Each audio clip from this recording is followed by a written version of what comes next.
A Juiz esclarece. Vamos continuar dentro da temática da Lei Tutelar Educativa e ainda na fase de inquérito. No inquérito tutelar educativo deve obedecer a determinados requisitos de celeridade. O prazo que a lei prevê para a tramitação do inquérito, do início ao fim, portanto, o que a lei diz é que, em princípio, deve terminar num prazo de 3 meses. Mas esse prazo pode ser prorrogado por mais 3 em casos de especial complexidade. Isto porquê? Para evitar a sujeição do jovem durante muito tempo, portanto, a essa fase do processo, porque se houver necessidade da aplicação de uma medida tutelar, o que se pretende é que seja quanto antes, portanto, que aconteça o mais rapidamente possível. Até porque as necessidades do jovem nestas idades se alteram muito em pouco tempo e, portanto, é necessário que no momento em que se aplique, em que se aprecie a situação do jovem, portanto, tem de ser sempre de acordo com o princípio da atualidade que a avaliação é feita. E, portanto, se o inquérito demora muito tempo, se entre, por exemplo, uma perícia de avaliação da personalidade que se faça logo no início do inquérito e o termo do inquérito se passar muito tempo, aquela perícia que foi feita pode tornar-se desatualizada, portanto, em função da própria evolução dos jovens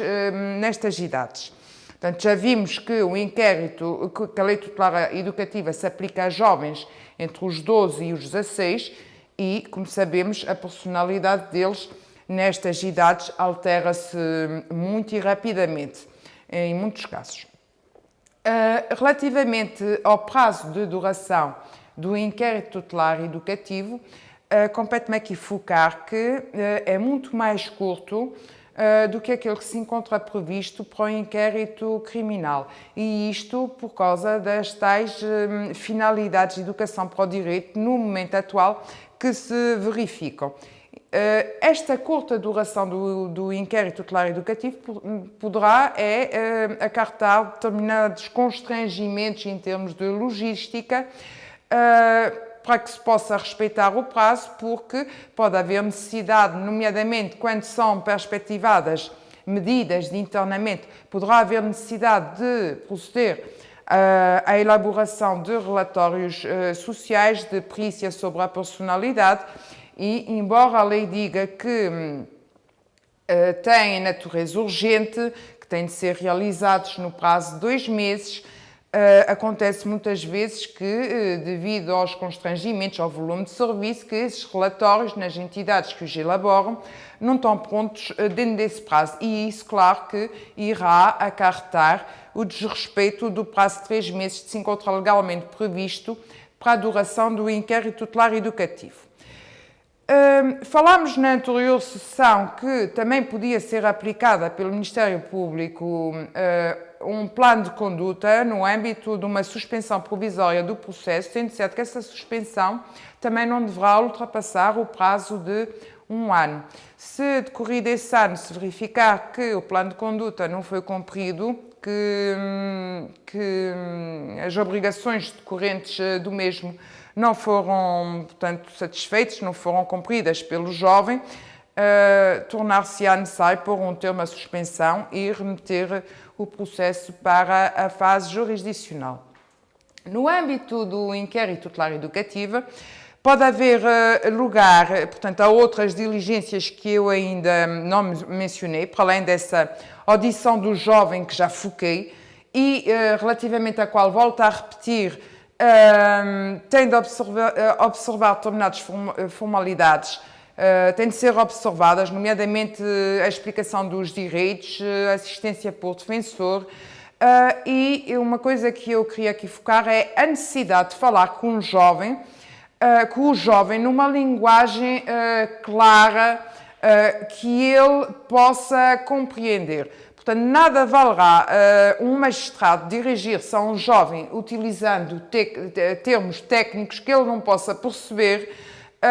porque não cumprirá as finalidades do inquérito. É preciso descodificar as palavras, é preciso que o jovem perceba claramente porque é que está ali, o que é que lhe vem imputado, o que é que ele fez que justifique o facto de estar ali perante o magistrado e tem de perceber também qual é a finalidade do processo. Para tal, é necessário que o magistrado que irá ouvi-lo lhe explique tintim por tintim, como se costuma dizer, e numa linguagem acessível a qualquer leigo, portanto, tudo aquilo que eu acabei de mencionar. Se não se alcançar esse desiderato, ou seja, esse objetivo de fazer compreender ao jovem por que motivo e com que finalidade ele está ali sentado, foi convocado ao tribunal, está a falar perante o magistrado do Ministério Público, se ele não chegar a essa compreensão, portanto, isso demonstra que a finalidade da audição não foi alcançada. Relativamente a estas diligências que o Ministério Público pode incitar e desenvolver na fase de inquérito, portanto, já disse que todas aquelas que se revelarem necessárias e úteis para alcançar aquelas duas finalidades, que é de verificar o cometimento dos factos e verificar a necessidade de educação para o direito, podem ser levadas a cabo, todas elas, mas há uma que eu ainda não mencionei, que é a da sessão conjunta de prova. O Ministério Público pode chegar à conclusão que, para alcançar, portanto, as finalidades do inquérito tutelar educativo, é necessário reunir ali diversas pessoas, nomeadamente o jovem, os pais ou quem tenha a guarda de facto do jovem, poderá chamar o ofendido, poderá chamar outras pessoas que permitam, portanto, alcançar essas finalidades que são desejadas, enfim, que são almejadas pelo Ministério Público e numa tentativa de intercâmbio, ao fim e ao cabo, de diálogo conjunto, chegar à conclusão, portanto, que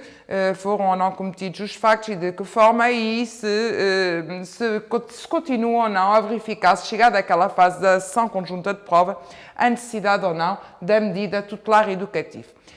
Nessa sessão conjunta de prova é obrigatória a presença do jovem, do seu defensor, dos seus pais ou de quem tenha a guarda de facto e, no caso de não comparecer o jovem, poderá ser adiado por uma vez e, da segunda vez, se ele voltar a não comparecer, será representado por defensor. Tenho aqui a dizer também que, no âmbito das diligências que são levadas a cabo pelo Ministério Público, os jovens, portanto, menores de idade que sejam convocados, são convocados na sua própria pessoa e dos pais, e os pais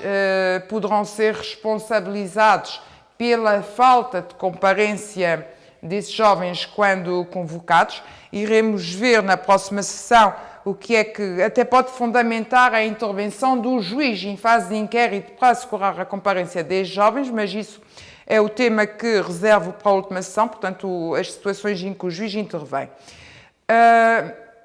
O que poderá acontecer se os pais notificados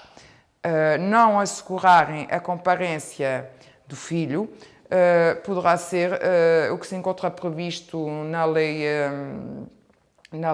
processual penal, que seja a condenação em multa e a condução para ser assegurada a realização da diligência para a qual é pretendida a presença de determinada pessoa. Relativamente a esta dinâmica do inquérito, penso que nesta e nas anteriores sessões disse o essencial. Iremos abordar, como já mencionei na próxima, portanto, as situações em que o juiz tem intervenção nesta primeira fase, que não é presidida pelo juiz, mas ao qual ele é convocado, ou seja, é chamado a intervir em determinadas situações mais gravosas que na próxima sessão iremos esmiuçar. Espero ter sido clara. Bem-aja pela atenção.